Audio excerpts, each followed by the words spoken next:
তলহার বাবার কাছে নবীজি বলে চলে আসলেন, কিন্তু তলহা উঠতে না পারলেও, বেশি কথা বলতে না পারলো, অঙ্গভঙ্গিতে বুঝা ফেলাইছে বাবার কাছে নবী কিছু একটা বলছেন।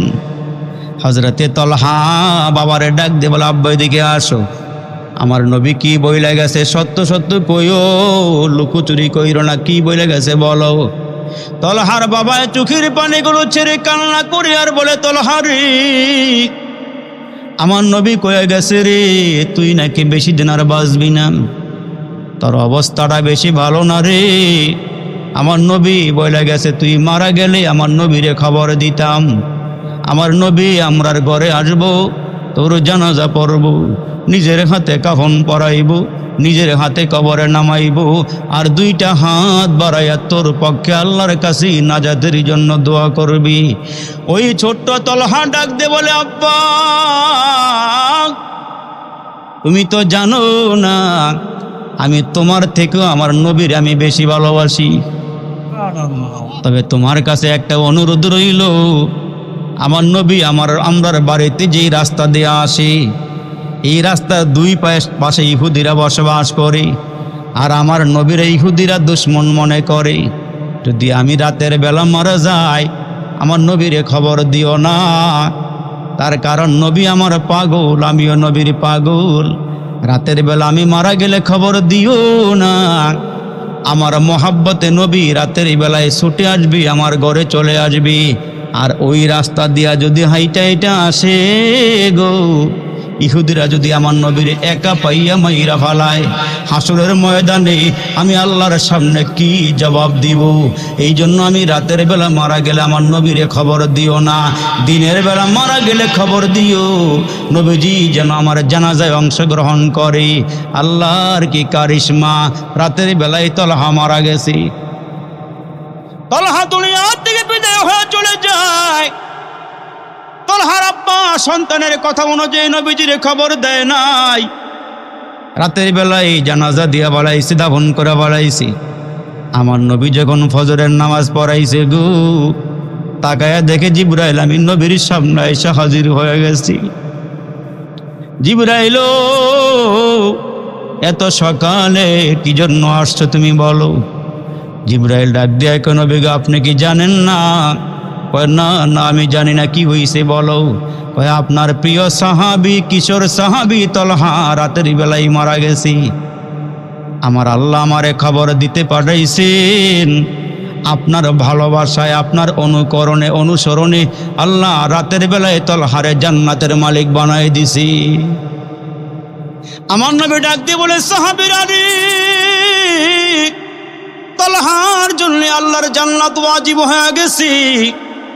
একবার না, দুইবার না, তিনবার রাসূল ঘোষণা দিয়ে বললেন, তলহার জন্য আল্লাহর জান্নাতটা ওয়াজিব হয়ে গেছে। এরে বাপ, সাহাবীরা নবীরে কেমন ভালোবাসি। আমার নবী একদিন রাস্তা দিয়ে হাইটা যায়, এমন সময় আবু জাহেল আমার নবীরে জামার মধ্যে টান দিয়ে ধরলেন। টান দিয়া ধরিয়া নবীর অপমান করে। আল্লাহর নবীর গায়ে একটা থাপ্পড় লাগাইয়া দিয়া বলি, মুহাম্মদ সাল্লাল্লাহু আলাইহি ওয়াসাল্লাম, তুমি আমাদের ধর্মের উপরে চুনকালি মাখছো। আমরা লাত উজ্জা মানাতের পূজা করি, আর তুমি খালি এক আল্লাহর দাওয়াত দাও, তুমি এক আল্লাহর দিকে মানুষকে আহ্বান করো। তোমার আল্লাহ নাকি একজন আল্লাহ, আমরা তো বহু খোদারে মানি, আর তুমি এক খোদারে মানো। আমরা বহু খোদারে মাইনা কিছু করতে পারি না, আর তুমি এক খোদারে মানো। আমার নবী ডাক দিয়া বলে, হ্যাঁ আমি আল্লাহর পক্ষ থেকে এক কালিমার দাওয়াত দিই। এই বলিয়া নবীর একটা থাপ্পড় লাগাইয়া দিছি, নবীর জামাটা টান দিয়া সিররা পালাইছি। আমার নবী ফেল ফেল করে চোখের পানিগুলো ছেড়ে দিলেন, কোনো প্রতিবাদ করলেন না, চলে আসলেন। ওই দিনকার ঘটনা সবাই দেখছে, এলাকার সবাই দেখছে, আমার নবীর বেইজ্জতি করছে, অপমান করছি। আল্লাহু আকবার। নবীজির চাচা শিকার করার জন্য জঙ্গলায় চলে গিয়েছিল।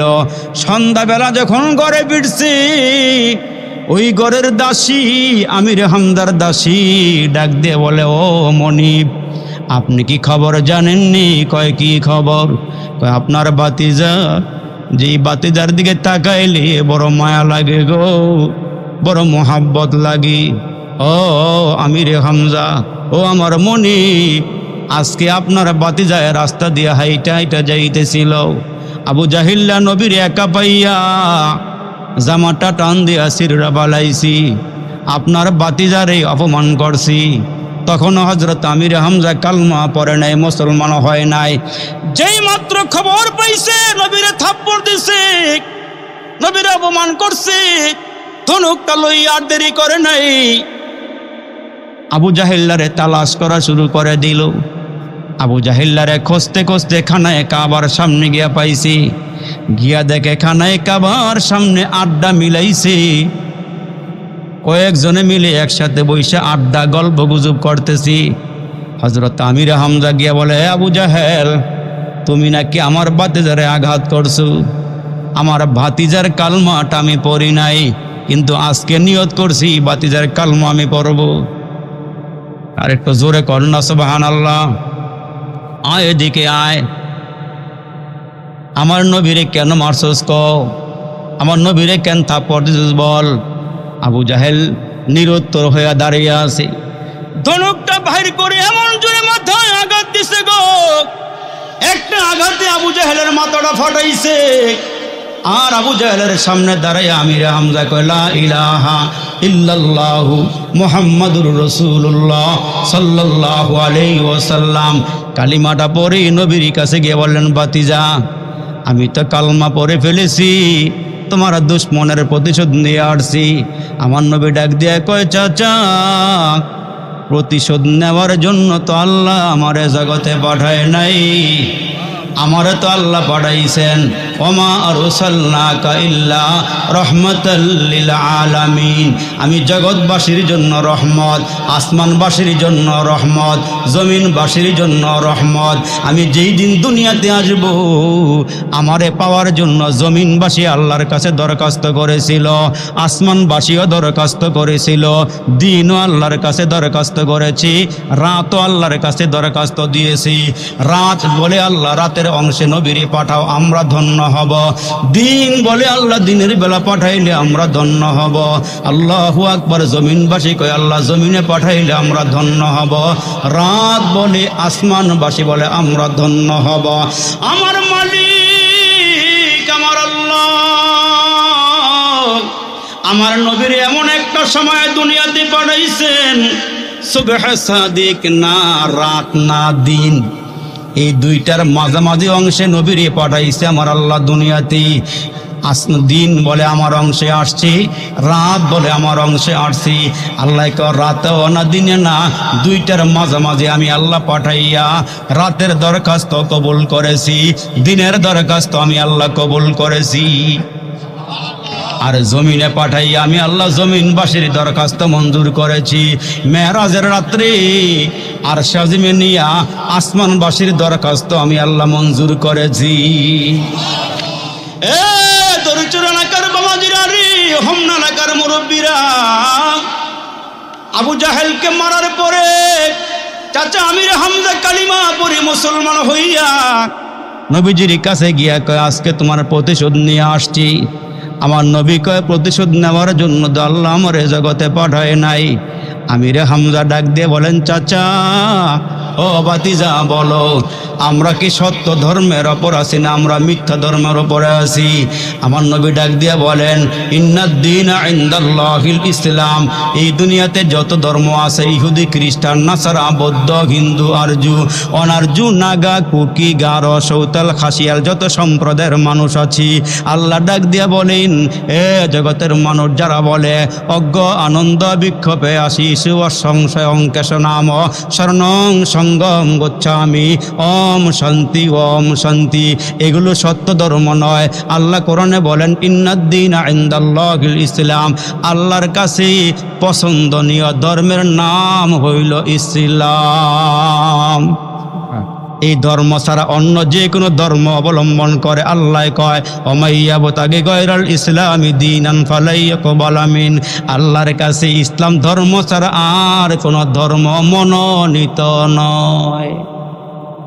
চাচা ডাক দিয়ে বলে, বাতিজারি, তোমার ধর্ম যদি সত্য হয় তাইলে একটা কাজ করে আসো, আর গোপনে গোপনে কালিমা নয়, সুবহানাল্লাহ জোরে কয়, এই দিক দিয়ে আমার নবী দুই ওমরের জন্য দোয়া করছি, ওমর ইবনুল খাত্তাব আর ওমর ইবনুল হিশাম। একজন হইল ওমরে ফারুক, আরেকজনের নাম হইল আবু জাহেল। এই দুইজনের জন্য দোয়া করছি। আল্লাহ হযরত ওমর ইবনুল খাত্তাবের পক্ষে নবীর দোয়া মঞ্জুর করে নিছি। দুইজন যখন কালমা পড়ছে, কালমা পড়ার পর দুজন মিলে নবীর কাছে গিয়ে নবী গো, আপনি সাফা মারওয়া পাহাড়ের মাঝখানে হযরতে আরকাম সাহাবী, আরকামের ঘরে লুকায় লুকায় কালমা দাওয়াত দেন, এখন এদেরকে কালমা শিখান। আমাদের ধর্ম সত্য হইলে আমরা দুই কাতারে দাঁড়াইয়া, দুইটা কাতারে, একটা কাতারে নেতৃত্ব দেবে আমির হামজা, আরেকটা দেব আমি ওমর। একটা স্লোগান দিয়ে খানায় কাবার সামনে যাব, জোরে করছো ভারত। আল্লাহর রসুলকে দুইজনে নেতৃত্ব দিয়া খানায় কাবার সামনে নিয়ে গেল।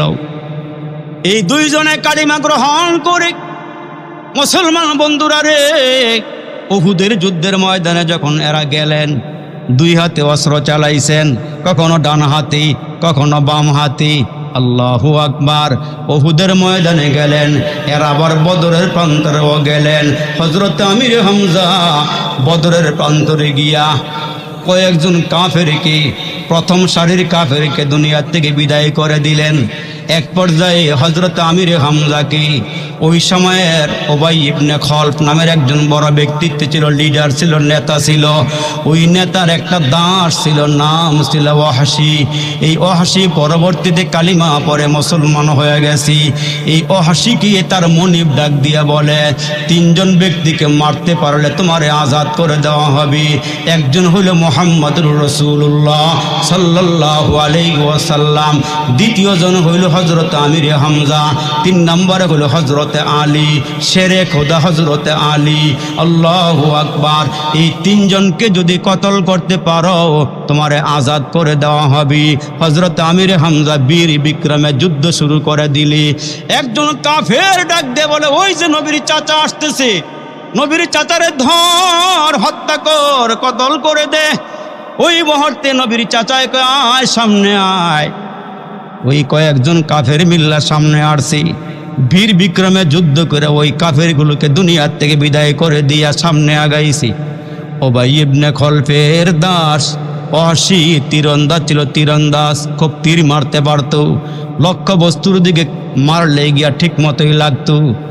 আমির হামজার কতলকারী ওয়াহশী পরবর্তীতে মুসলমান হয়ে গেছে।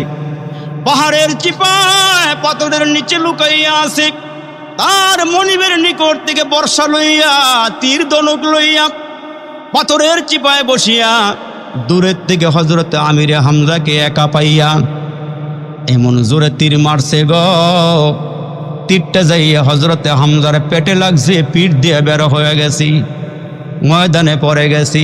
হযরত আমির হামজা নবীজির আপন চাচা দুনিয়া থেকে বিদায় হয়ে গেল।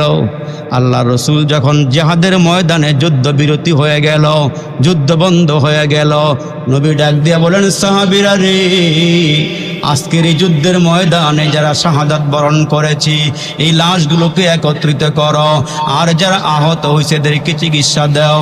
আল্লাহ রসুল এক পর্যায়ে ডাক দিয়ে বলে, সাহাবীরা রে, কই আমার চাচায় কো, যে চাচারে আমি বেশি ভালোবাসি। এই দুইজনে একই দিনে দুনিয়াতে আসছি, একসঙ্গে চলাফেরা, একসঙ্গে উঠা বসা, যদিও চাচা বাতিজা বন্ধুর মতো দুইজনে একসাথে চলাফেরা করত। হঠাৎ করে একজন সাহাবী এসে ডাক দিয়া কয়, নবী গো, আপনার চাচা শহীদ হয়ে গেছি, আপনার চাচারে দেখছি, তার কলিজা বের করে চিবানো হয়েছি, তার নাক কাটা হয়ে গেছে, কান কাটা হয়ে গেছি।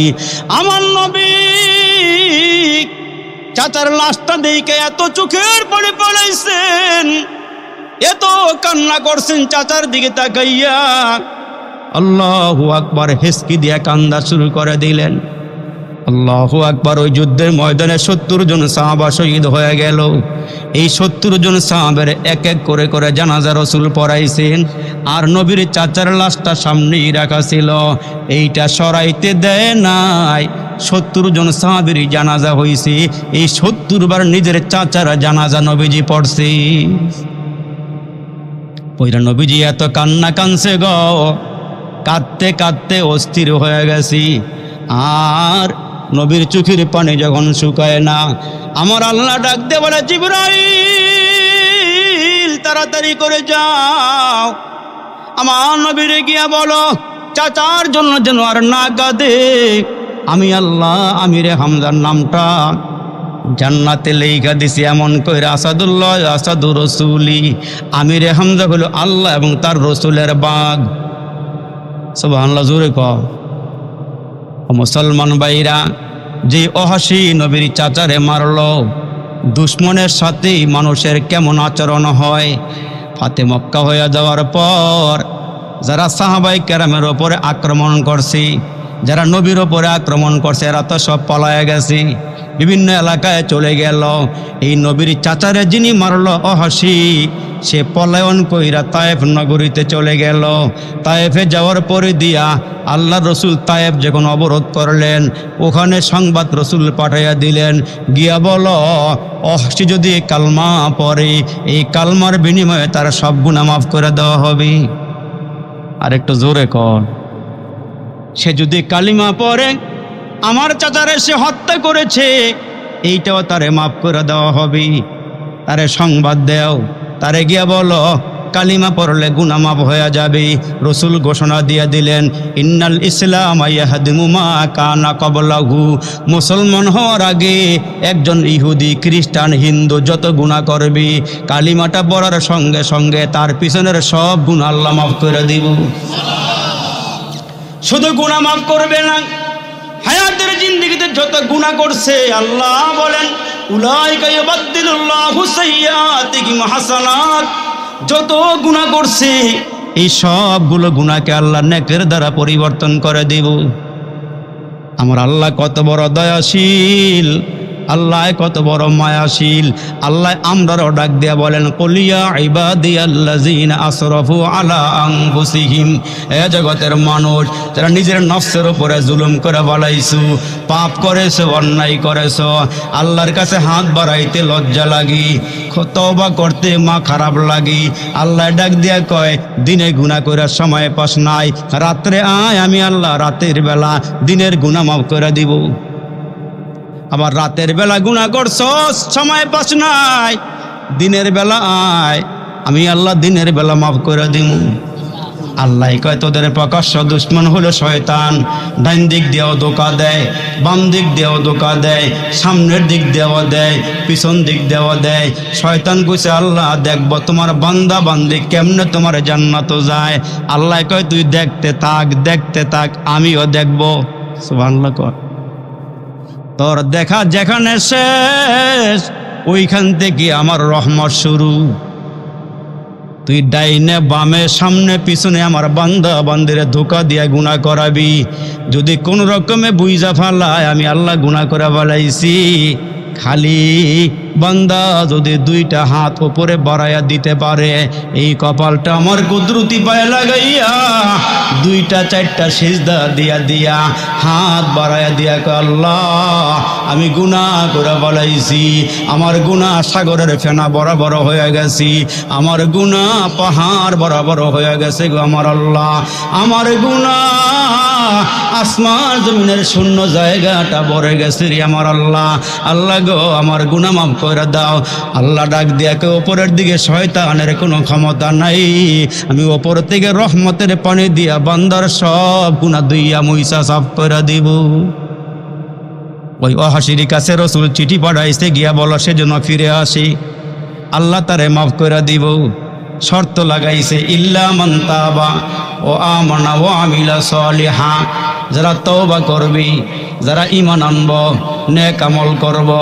চিঠি পাঠাইবার পর সে চিঠি পইরা ডাক দিয়ে বলেন, কয় তওবার সঙ্গে সঙ্গে ঈমান আনতে হবে, নেক আমল করতে হবে। কিন্তু আমি এত গুনাহ করছি, আমি তো জিনাও করছি, ব্যভিচারও করছি, আমি তো মদ পান করছি, আমি তো শিরিকও করছি। আমার নবী আবার চিঠি পাঠাইয়া দিয়া বলে, যাও, সে যে গুনাহ করছি, তওবার কারণে আল্লাহ তার গুনাহ মাফ করব, ঈমান আনলে আল্লাহ গুনাহ মাফ করব, নেক আমল করলে গুনাহ মাফ করব। কয় আমি তো জিনাও করছি, কয় জিনার গুনাহ আল্লাহ মাফ করে দিব। দিব। কয় কি করতে হবে? কয় কালমা পড়তে হবে। কয় আমি সব গুনাহ করছি, আমি তো শিরক করছি। আল্লাহ পাকের রাসূল তারে আবার চিঠি পাঠাইলেন, ও ওয়াহশী ফিরে আয়, তুই যদি আল্লাহর সঙ্গে আর কাউকে শরীক না কইরা ঈমান আইনা মুসলমান হস, আল্লাহ তোর সব গুনাহ মাফ কইরা দিব। ওয়াহশী আল্লাহ নবীর দরবারে ফিরে আসছে। আমার নবী তারে কালিমা পড়াইছেন, মুসলমান বানায়া দিছেন। কিন্তু রাসূল ডাক দিয়ে বলে, ওয়াহশী রে, কালমা পড়ছস, কোনো অসুবিধা নাই, আল্লাহ তোরে মাফ কইরা দিছে। তবে একটা কথা বইলা দে, ওয়াহশী রে, তুমি আমার চেহারার সামনে বইসো না। আমার চেহারা বরাবর বসলে তোমারে দেখলে আমার চাচার কথা মনে পড়ে যায়। তুমি আমার পিছনে বইসু, তুমি আল্লাহ, তোমার আল্লাহ মাফ করে দিছি, আমিও মাফ করে দিছি, তবে আমার সামনে বইসো না। আল্লাহু আকবার। এরে মুসলমান, আল্লাহ পাক রব্বে করিম ডাক দিয়ে বলে, ও জগতের মানুষ, আমি আল্লাহ তোমাদেরকে হাজারো লাখ নেয়ামত দিলাম। পানির মধ্যে মাছ যেমন ডুবে থাকি, আমরা তদ্রূপ আল্লাহর নেয়ামতের মধ্যেই ডুবে আছি। আল্লাহ ডাক দিয়ে বলেন, কাইফা তাকফুরুনা বিল্লাহি ওয়া কুনতুম আমওয়াতা। ও মানুষ, তোমরা কেমনে নিমক হারামি করো? এ বান্দা কেমনে নিমক হারামি করো? এ বান্দা কেমনে নিমক হারামি করো? আপনি একটা সন্তান পারলেন, আরেক বেড়ার সন্তান নিজের সন্তান বানায়া পারলেন, আপনি তারে বাড়ি দিলেন, ঘর দিলেন, কিন্তু হঠাৎ করেই সন্তানটা আপনার সঙ্গে বেয়াদবি শুরু করে দিল। তখন আপনি বলবেন, কিরে, আমি না তোর লালন পালন করলাম, আমি না তোরে বাড়ি দিলাম, বিয়ে করাইয়া দিলাম, তুই দিয়ে আমার সঙ্গে নিমক হারামি করস। সাধারণত দুনিয়ার সন্তান যদি আপনার না হয়ে আরেক বেটার সন্তানকে আপনি বাড়ি দিলেন, ঘর দিলেন, তারে খাওয়াইলেন, আপনার চোখের সামনে কথা বললে মেজাজ গরম হয়ে যায়, কিরে তুই যে আমার সঙ্গে নাফরমানি করস, নিমক হারামি করস। আল্লাহ ডাক দিয়ে বলেন, বান্দা, আমি হাজার লাখ নিয়ামতের মধ্যে তোমারে ডুবাইয়া রাখছি, আর তুমি কেমনে নিমক হারামি করো? তুমি কেমনে আমারে ভুইলা গেলা? কতিলাল ইনসানু মা আকফার। আল্লাহ ডাক দিয়ে বলেন, মানুষ নুন খাইয়া গুণ গাইব দূরের কথা, নিমক দানটা বাইঙ্গা দিয়া যায়। বান্দা নুন খাইয়া গুণ গাইব দূরের কথা, নিমক দানটা বাইঙ্গা দিয়া যায়। এজন্য আল্লাহ বলে, মানুষ তোমাদের মতন নিমক হারাম এই জগতে আর কেউ নাই। একটা কুকুরকে ফ্যান খাওয়াইলেন, বাতের মার খাওয়াইলেন, রাতের আধারে মালিককে ডাক দে বলে, মালিক তুমি ঘরে গিয়া ঘুমাও, আমি তোমার ফ্যান খাইছি, বাতের মার খাইছি, আমি তোমার বাড়ি ঘরে পাহারা দিব, তুমি গিয়া ঘুমাও। কুকুর যদি আপনার ফ্যান খাইয়া মার খাইয়া রাতের বেলা সারা রাত জায়গা জায়গা বাড়ি পাহারা দেয়, ফ্যান খাইয়া পানি খাইয়া আপনার ঘরের হাড্ডি গুড্ডি খাইয়া আপনার বাড়ি পাহারা দিল, আল্লাহ ডাক দে বলে, মানুষ সুম্মা লা তুসআলুন্না ইয়াউমা ইযিন আনিন নাঈম। আল্লাহকে বান্দা হাজারো নিয়ামত দিলাম, মিষ্ট তিক্ত জাল মশলা, দুধ মধু আর চিনি, মাছ গোশত ফলমূল যে কতই দিলেন তিনি।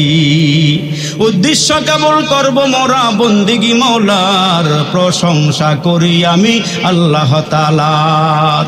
সাগর পাহাড় ঘুরে মানুষ আনলো কত মনি, মাটির গর্ব চিরে বাহির করছে কত খনি, আরো কত পেয়েছো দান নাহি গো সুমার, প্রশংসা করি আমি আল্লাহ তাআলা। আল্লাহ বলেন, বান্দা নিমক হারাম করিও না, নুন খাইয়া গুন গাইও। বান্দা আমি তোমাদেরকে জানাই দিয়েছি, ইয়া আইয়ুহান নাসু উবুদু রাব্বাকুম। ও মানুষ, তোমরা আল্লাহর গোলামি করবা। কতক্ষণ গোলামি করবেন? 5 ওয়াক্ত নামাজ পড়লেই মনে হয় গোলামি শেষ, বৎসরে একবার যাকাত দিলেই মনে হয় গোলামি শেষ, হায়াতের জীবনে জিন্দেগিতে একবার হজ করলেই মনে হয় গোলামি শেষ। আল্লাহ ডাক দিয়ে বলেন, হাত্তা ইয়াতিয়াকাল ইয়াকিন। সবগুলো মানুষকে বাবাজিরা মৃত্যু আসার আগ পর্যন্ত আল্লাহর গোলামির মধ্যে লিপ্ত থাকা লাগবে। ঠিক কিনা? জোরে আওয়াজ করে কর। আল্লাহ ডাক দিয়ে বলে, বান্দা তোমরা আমারে ভুলে যাইও না, এ বান্দা নিমক হারামি করিও না, তোমরা আমার নুন খাইয়া গুণ গাও। এই কপালটা যারে তারে তোমরা সেজদা দিও না, এই কপালটা যেখানে সেখানে ঠেকাইয়া দিও না। কপালটা বড় দামি, তোমার যতগুলো অঙ্গ প্রত্যঙ্গ আছে সবগুলো অঙ্গ প্রত্যঙ্গ থেকে তোমার কপালটা আল্লাহর নিকটে অনেক দামি। এই কপালটা যেখানে সেখানে ঠেকাইয়া দিও না। আল্লাহ বলেছেন, বান্দা তোমার একটা সিজদার দাম কত জানো? আমরা নবী কয় তামাম দুনিয়ার মধ্যে যা কিছু আছে সব যদি এক পাল্লায় দেওয়া হয়, তোমার সিজদা আরেক পাল্লায় দিলে সব কিছুর মোকাবেলায় তোমার সিজদাটা আল্লাহর দরবারে ওজনদার হয়ে যায়। এই জন্য আল্লাহ বারবার কয়, আমার সঙ্গে কাউকে শরিক কইরো না। এই কপালটা যেখানে সেখানে ঠেকাইও না বাপ। এই কপালটা যারে তারে দিও না। হ্যাঁ, এই কপালটা একমাত্র কেবলমাত্র শুধুমাত্র আল্লাহর জন্য দিতে হবে, আল্লাহর কুদরতি পায়ে সিজদা লাগাইতে হবে। এই জন্য আল্লাহ সুবহানাহু ওয়া তাআলা আমাদেরকে দুনিয়াতে আশরাফুল মাখলুকাত বানায়া সৃষ্টির শ্রেষ্ঠত্ব দিয়ে আল্লাহ বলছেন, ওয়ালাকাদ কাররামনা বনি আদম। বনি আদমকে আমি আল্লাহ সবচেয়ে বেশি সম্মান দিছি, সবচেয়ে বেশি ইজ্জত দিছি। ও মানুষ, তুমি একটু খেয়াল করো, খুলিকাল ইনসানু দাঈফা, তুমি ছিলা দুর্বল, আমি আল্লাহ তোমারে সবল বানাইছি। মায়ের পেটের থেকে মোরগের বাচ্চা বের হয়েও দৌড়ে খাবার খুঁজা পায়, বাছুরটাও বের হইয়া গিয়া মার ওলান্ডা খুঁজা পায়, বকরির বাচ্চা হইলে দৌড়ে গিয়ে খাবার খুঁজা পায়। আর মানুষ এতই দুর্বল হইয়া দুনিয়াতে আসে, মানুষগুলো বের হইয়া আব্বা চিনে না, আম্মা চিনে না, বাচ্চায় চিৎকার করে কান্না শুরু করে দেয়। যখন পাশে মহিলারা থাকে তখন এই বাচ্চাটার আলগি দিয়ে আমার বুকের সঙ্গে লাগাইতে চায়। কিন্তু তাফসীর কারকরা বলেন, ওই বাচ্চাটা যে কান্না করে ওই সময় আসলে দুধ খাওয়ার লেগে কান্দে না, বাচ্চাটা আল্লাহর সঙ্গে কান্না করে করে কথা বলতেছে। আওয়াজ তোরা জোরে কোন সুবহানাল্লাহ। বাচ্চায় কি কয়? বাচ্চায় আল্লাহরে ডাক দিয়ে বলে, আল্লাহ তুমি আমারে এমন দুর্বল বানাইছো, মা চিনি না, বাবা চিনি না, আশেপাশের যারা আছে এরা কি আমার আত্মীয় না পর আত্মীয়, আমি এদেরকেও চিনি না। আল্লাহ এই মানুষগুলো কত নিষ্ঠুর। আল্লাহ গো, মার নাবির সাথে আমার নাবিটা মিলাইয়া দিছিলা, মা যেই খানা খাইছিল গো, আমি তো সেই খানা নার দিয়া পাইতাম আর খানা খাইতাম। মার পেটে তো আল্লাহ এই খাবার দিয়ে আমার আস্তে আস্তে বড় করছি। দেখো না আশপাশের মহিলাগুলো কত নিষ্ঠুর, নাটটা মাঝখান দিয়ে কাইটা দিল। এখন তো আমি আলাদা হয়ে গেলাম, আমার মার আমি চিনলাম না, বাবারও চিনলাম না, খানা খাবো কোথায় থেকে? আমার আল্লাহ ডাক দেখে, বাচ্চা রে কান্নার কোনো দরকার নাই, আমি আল্লাহ তোর মুখটা ছোট করে বানাইছি, মুখের ভিতরে আমি আল্লাহ একটা দাঁতও দেই নাই। আমি জানি 2 থেকে 2.5 বছর শক্ত খানা খাইবার পারবি না, এই জন্য তোরে দুনিয়াতে পাঠাইবার আগে আগে আমি আল্লাহ তোর মায়ের বুকের মধ্যে তোর জন্য তরল খাবার রাইখা দিছি। যখন তুমি ছোট্ট ছিলা, দাঁতে ছিল না মুখে, তরল খাবার দিলেন আল্লাহ তোমার মায়ের বুকে। সে আল্লাহ রে ভুইল না রে, জীবন যাকার থাক। আল্লাহ রে ডাক রে বান্দা, আল্লাহ রে ডাক, আল্লাহ রে ডাক রে বান্দা, আল্লাহ রে ডাক। যখন তোমার কেউ ছিল না তখন ছিলাম আমি, এখন তোমার সব হইয়াছে, পর হইয়াছি আমি। আবার তোমার কেউ রবে না, রবে মাওলা পাক। আল্লাহ রে ডাক রে বান্দা, আল্লাহ রে ডাক। এই জন্য আমরা মুরব্বীরা কয়, যত রাত গভীর হয় তত আল্লাহ রহমত বাড়তেই থাকে, বাড়তেই থাকে। জন্য মুরব্বীরা শিখাইছে, অতি গভীর হয় রজনী যখন, অতি গভীর হয় রজনী যখন, নীরবে প্রভুর নাম করিও জপন। প্রভুর করুণা যদি পাইবার চাও, অতি গভীর রাতে তার গুণগান গাও। আল্লাহ তাআলা যেন বেশি বেশি করে আল্লাহকে ডাকার তৌফিক দান করেন। আল্লাহ যেন আমরারে মাফ করে দেন। আমার অল্প সময়ের কথায় কি বাচ্চাগুলো কথা কয় কই وبارك وسلم تسليما كثيرا أما بعد فأعوذ بالله من الشيطان الرجيم بسم الله الرحمن الرحيم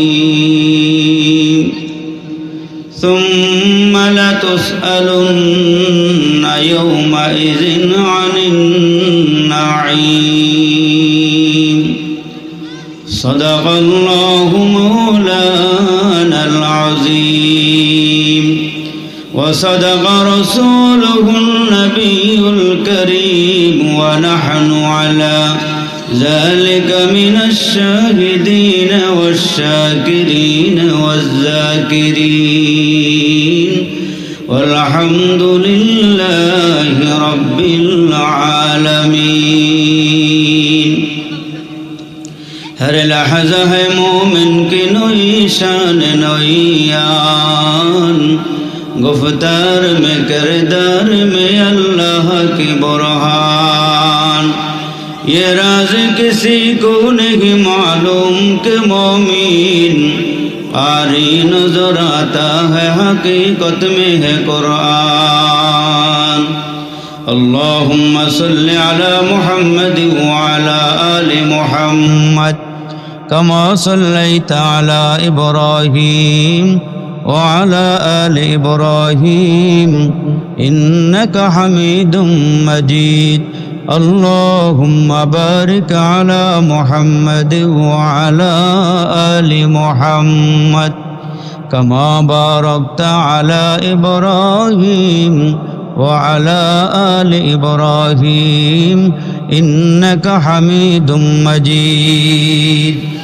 দরিচর আদর্শ যুব সমাজের উদ্যোগে কবরবাসীদের রুহের মাগফিরাত কামনায় পঞ্চম বার্ষিক ওয়াজ ও দোয়ার মাহফিলের মহতারাম সভাপতি আপনাদের এই সন্তান হযরতুল আল্লাম আলহাজ হাফেজ মাওলানা মুফতি তোয়াজ্জুল হোসাইন সাহেব, মঞ্চে উপস্থিত আছেন হযরত মাওলানা নাসির উদ্দিন সাহেব এবং আপনাদের আরেকজন সুযোগ্য সম্মানিত বুজুর্গ আলেম হযরত মাওলানা আহমদুল্লাহ সাহেব দামাত বরকাতুহুম সহ অসংখ্য ওলামায়ে কেরাম যে গ্রামটাতে বসবাস করেন।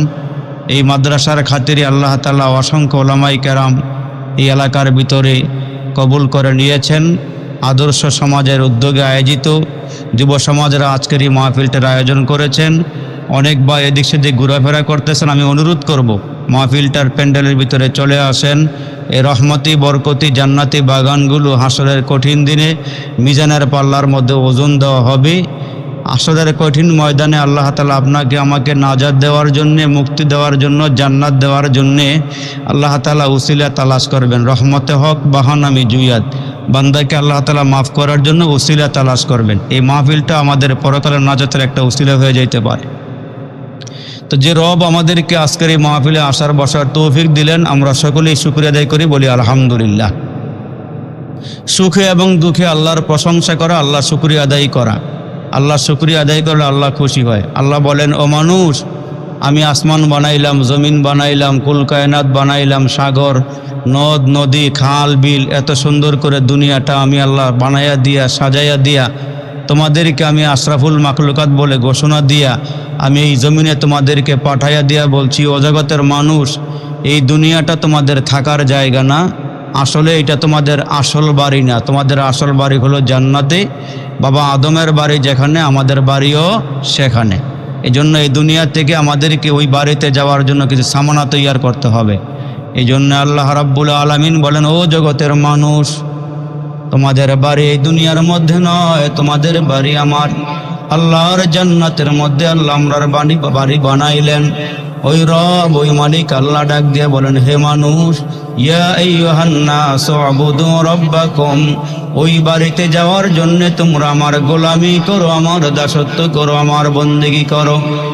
আল্লাহ বলেন, বান্দা, কুয়ার মধ্যে মানুষ পড়ে গেলে ওই মানুষটাকে কুয়ার ভিতর থেকে উঠাইতে হলে রশি লাগে।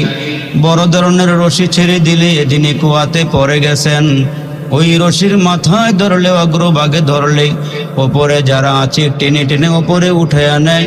আমার আল্লাহ বলেন, এই জগতে আমি জান্নাতে নেওয়ার জন্য একটা রশি পাঠাই দিয়েছি। ওই রশির নাম হলো 30 পারা কোরআন। ওয়াতাসিমু বিহাবলিল্লাহি জামিআ। আল্লাহ বলেন, তোমরা ওই কোরআনের রশিকে মজবুত করে ধরো, এই কোরআনের উপরে আমল করো।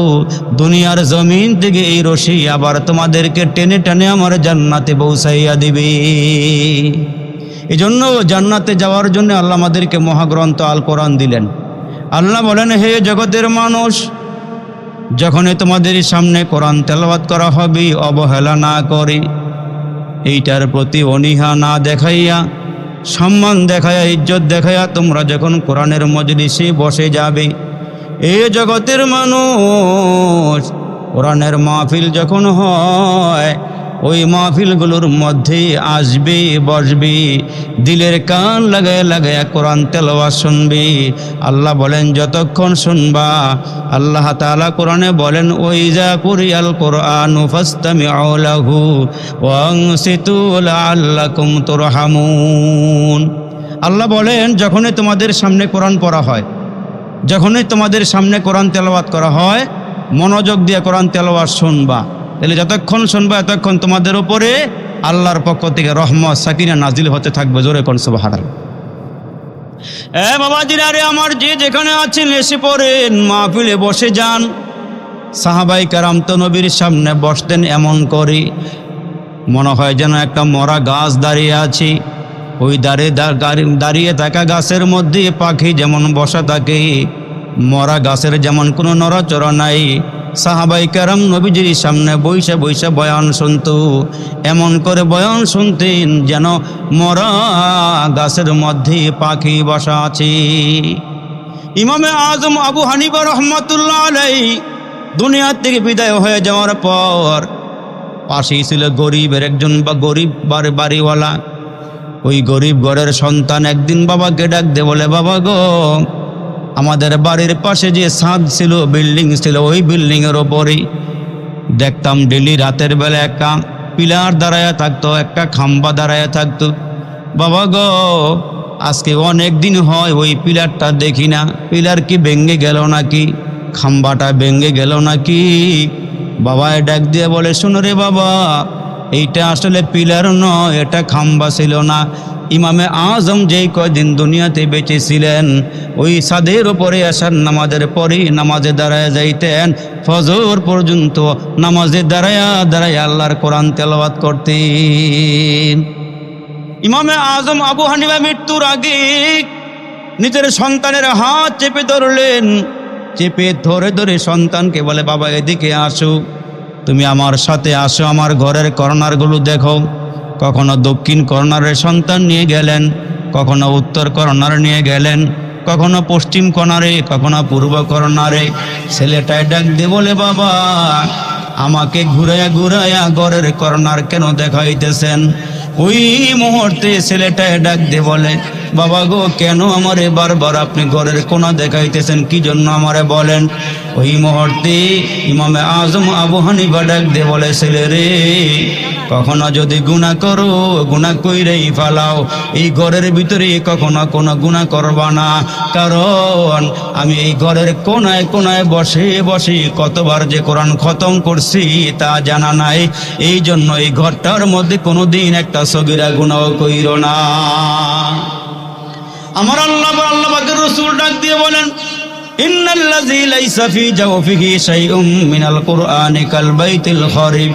যেই ঘরের মধ্যে কোরআন পড়া হয় না, যেই ঘরের মধ্যে আল্লাহর নাম নেওয়া হয় না, ওই ঘরটা বিরান ঘরের মতন। শূন্য ঘর পাইলে, খালি ঘর পাইলে যেমন পোকামাকড়ে বাসাবাদী, ঘরের মধ্যে মাকড়সায় বাসাবাদী, তুমি আর আমি যদি আল্লাহর কোরআন তেলাওয়াত না করি, দিলের বাড়িতে, অন্তরের বাড়িতে শয়তান বাসা বেঁধে ফেলে।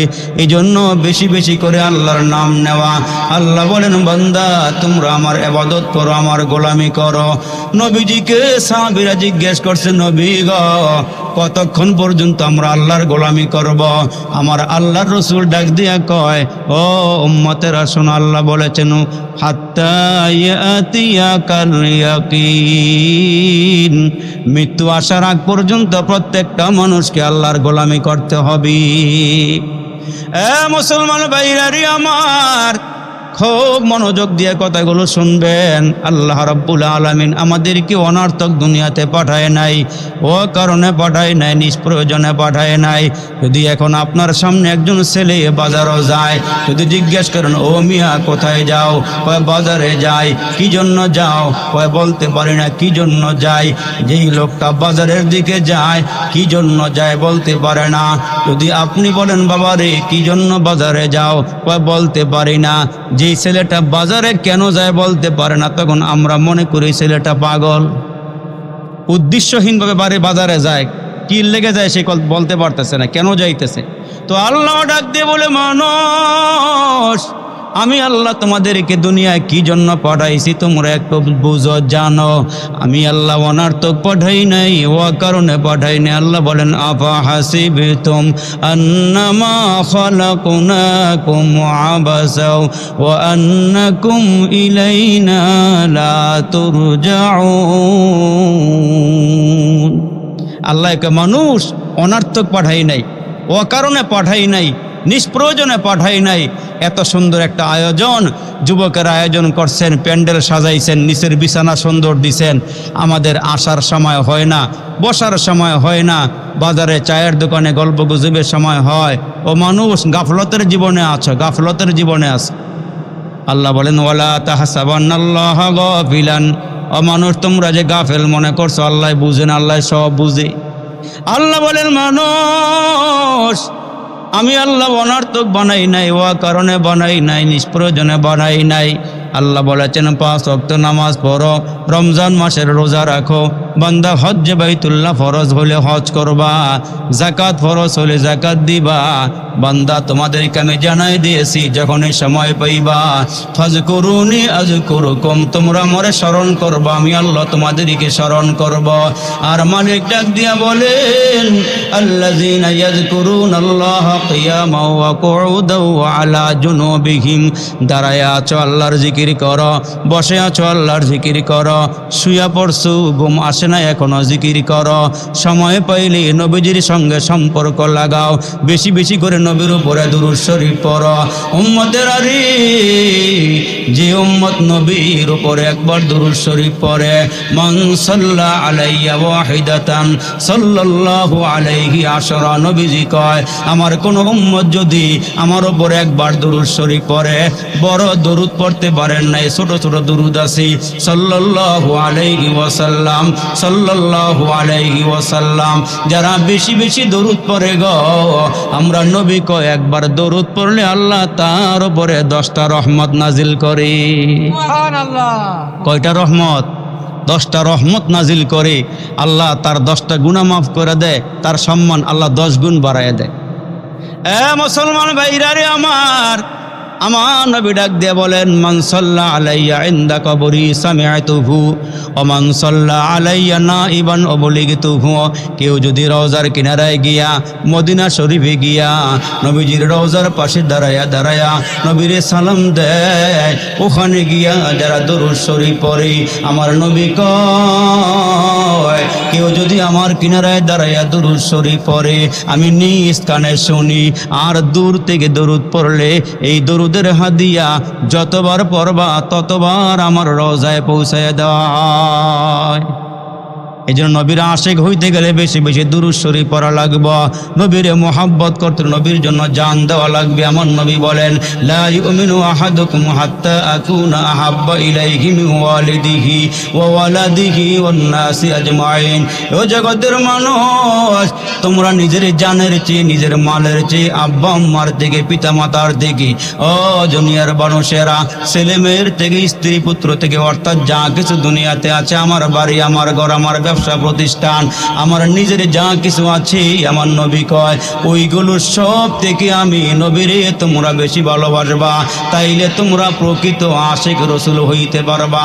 আল্লাহ রসুল মদিনা শরীফে যাওয়ার পর রসুল আকরাম সাল্লাল্লাহু আলাইহি ওয়াসাল্লাম যখন মদিনা শরীফে চলে গেলেন হিজরত করে, বাবাজিরা রে, মদিনায় যাওয়ার পরে দিয়া নবীজির কাছে একজন আল্লাহর বান্দা আসি, বাবার সাথে ছোট্ট একটা কিশোর ছেলে, নাম ছিল হযরতে তালহা বিন বরা রাদিয়াল্লাহু তাআলা আনহু।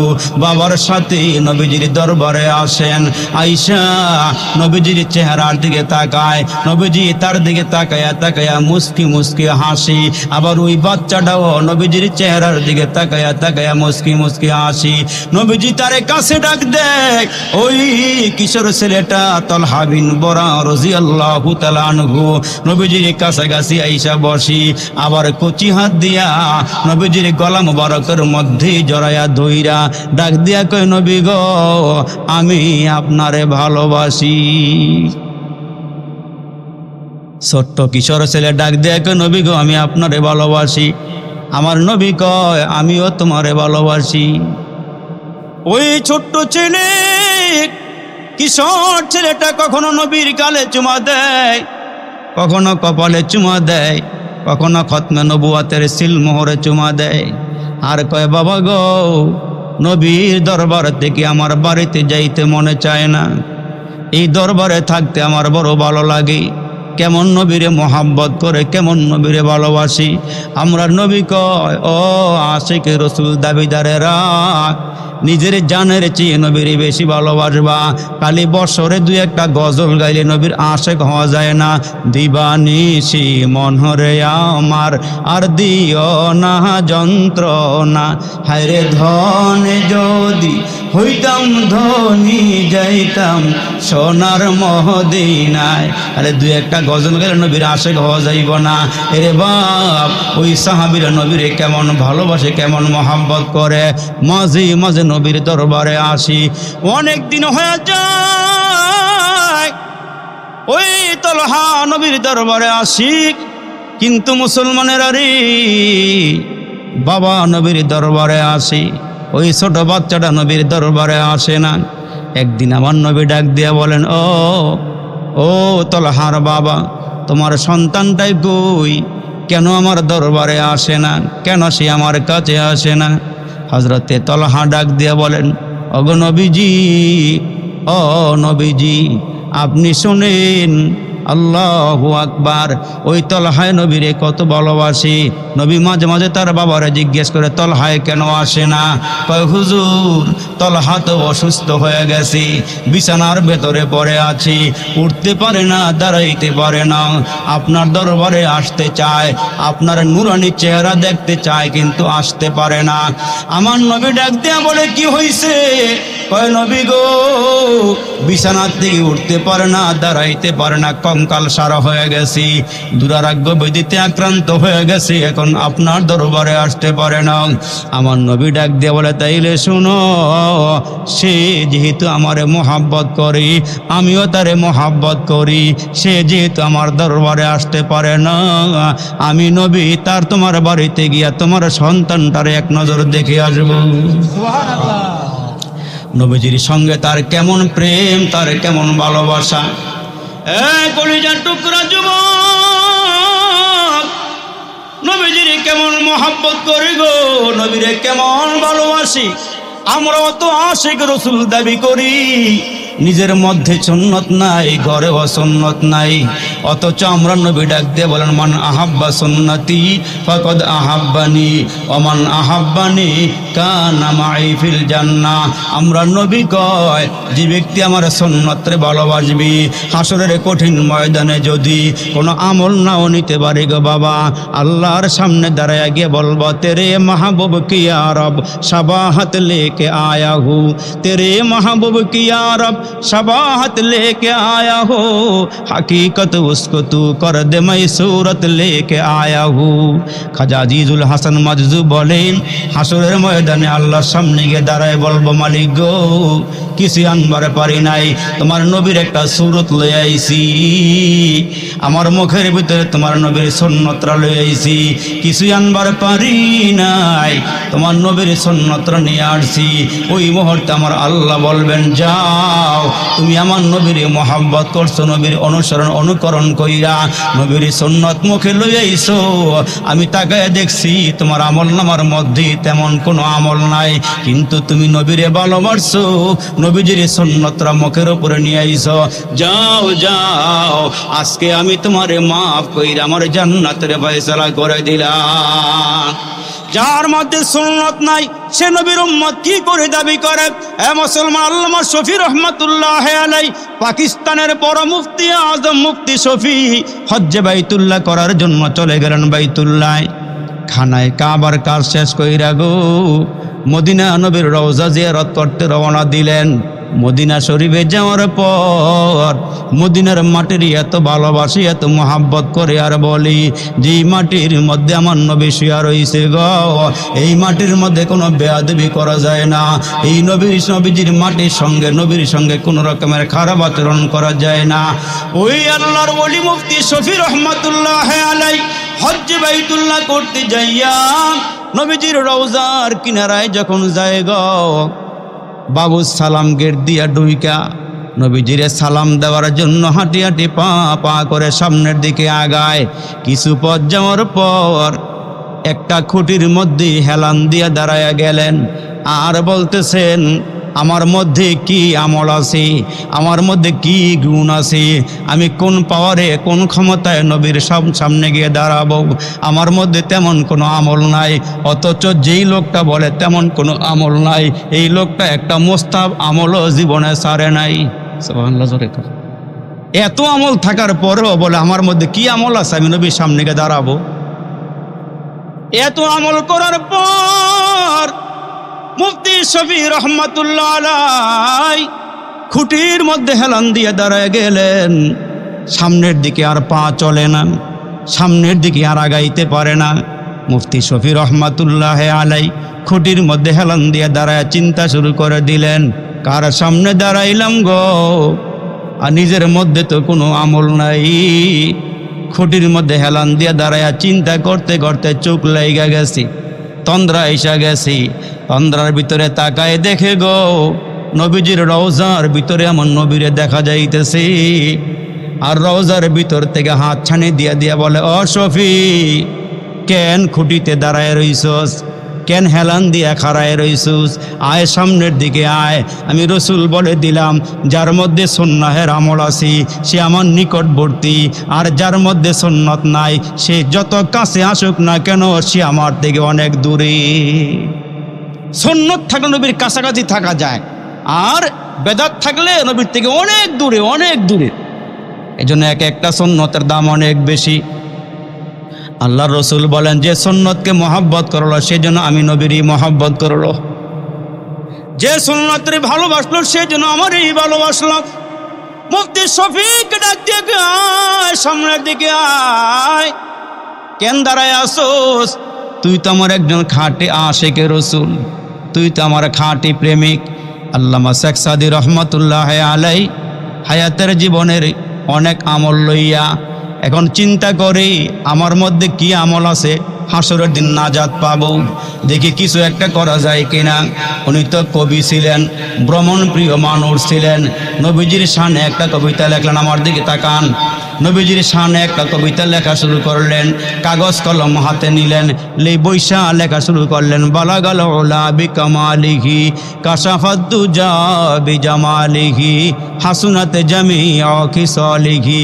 নিজের হাত দিয়া 3 লাইন কবিতা লেখা, চতুর্থ পংক্তি আর মিলাইতে পারে না।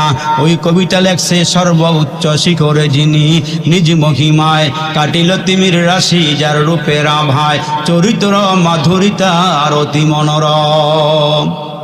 নবীজির শান নিয়ে কবিতা লিখতেছেন, জীবনের চাইতে বেশি ভালোবাসি যারে, একবারও দেখি নাই তারে, জানি না আমার ভালোবাসায় আছে কি ভুল, একবার হলেও দেখা দাও হে প্রিয় রাসূল। এই নবীর শানে কবিতা লিখতে গিয়ে 3 লাইন লেখছে, কাগজ কলম আছে, মেধা বুদ্ধি প্রজ্ঞা সবই আছে, সামনে আর আগাইতে পারতেছে না। আল্লাহ যেই কবিতাটা কবুল করে নিব তার চতুর্থ অংশে নবীর দুরূদ লেগে যাইব, এই জন্য সামনে আর আগাইতে পারে না। 1 2 দিন 3 দিন চলে যায়, একেবারে পেরেশান হয়ে গেল। হারে হাসরের কঠিন দিনই কি আল্লাহ আমাকে নাজাত দিব না, আল্লাহ কি আমারে মাফ করবো না? নবীর শানে একটা কবিতা লেখবার গেলাম আর ভুলে গেছি, সামনে আগাইতে পারি না। তো একদিন ঘুমায় রইছে, ঘুমের ঘরে দেখতেছে আমার নবী তার ঘরে যে আসছে, অন্ধকার ছিল, পুরা ঘরটা আলোকিত হয়ে গেছে। বলতেছে, সাদি এই কি পেরেশান হয়েছে, কেন কি হয়েছে বলো? আল্লাহ রসুল গো, পেরেশান আমি নিজের জন্য হই নাই, পেরেশানটা আপনার জন্য গো নবী, নাজাতের জন্য একটা কবিতা লেখবার গেছিলাম, 3 লাইন লেখা চতুর্থ পংক্তি আর মিলাইতে পারি না, লেখবার পারি না। কি লেখছো আমারে বলো, আমারে শোনাও। শেখ সাদি কয়, বালাগাল ওলা বিকামালিহি কাশাফাদ্দুজা বিজামালিহি হাসুনাতে জামি অখিসলিহি, আমরা নবীকে আর কি পারো না, কয় না আর সামনে আগাইতে পারি না। নবী কয় তোমার কবিতাটা মকবুল হয়ে যাবে, চতুর্থ লাইনটা আমার দুরুদ লাগাইয়া দাও। আমি বলে দেই সল্লু আলাইহি ওয়া আলিহি, চতুর্থ লাইন লেখা দাও সল্লু আলাইহি ওয়া আলিহি। সেকসাদি রাস্তা দিয়া যায় আর কয় নবী আমার জান, নবী আমার প্রাণ, জোরে নবী আমার জান, নবী আমার প্রাণ। কি কয়? নবী আমার জান, নবী আমার প্রাণ। এগুলো বলে ওলা সামনের দিকে আগায়, কবিতাটা মকবুল হয়ে গেছে। এখন আমরা রাস্তা দিয়ে হাঁটতে গেলেও পড়ি বালাগাল্লা বিকামালিহি কাশাফাদ্দুজা বিজামালিহি হাসুনাত জামিউ খিসালিহি সাল্লু আলাইহি ওয়া আলিহি। এরা নবীরে ভালোবাসেন, ঘুমের ঘরে নবীর সঙ্গে দেখা হয়ে গেছি। আর যে নবীরে দেখে গো তার জন্য জাহান্নামের আগুন আমার আল্লাহ হারাম করে দেয়। এ মুসলমান ভাইরা রে, ওই তলহা নবীরে ভালোবাসে, নবীর সাহাবী, কিশোর সাহাবী, দীর্ঘদিন ধরে বিছানার মধ্যে অসুস্থ হয়ে পড়ে আছে। নবীজির সঙ্গে সাক্ষাৎ হয় না, দেখা হয় না। আমার নবী একদিন তার বাবারে ডাক দিয়ে কয় তলহার বাবা গো, তোমার সন্তানের কি হয়েছে? কয় হুজুর সন্তানটা বিছানার থেকে উঠতে পারে না, বিছানার মধ্যেই পড়ে আছি। আমার নবী ডাক দিয়া বলেন তাইলে শোনো, আমিও তারে ভালোবাসতাম, সেও আমারে ভালোবাসত। এই খাতিরে আমি নবী তারে একদিন দেখতে যাইব। নবীজি তার বাবার কাছে এই কথা বলে দিলেন। আল্লাহ রসুল ঠিকই একদিন ওই ছোট্ট কিশোর সাহাবীরে দেখবার জন্য চলে গেলেন। তলহার ঘরে গিয়া তলহার অবস্থাটা দেখা দয়াল নবীর চোখের কোনায় পানি এসে গেছে গো। নবীজি অজানা ভাবে চোখ দিয়ে পানি নির্গত হয়ে গেল।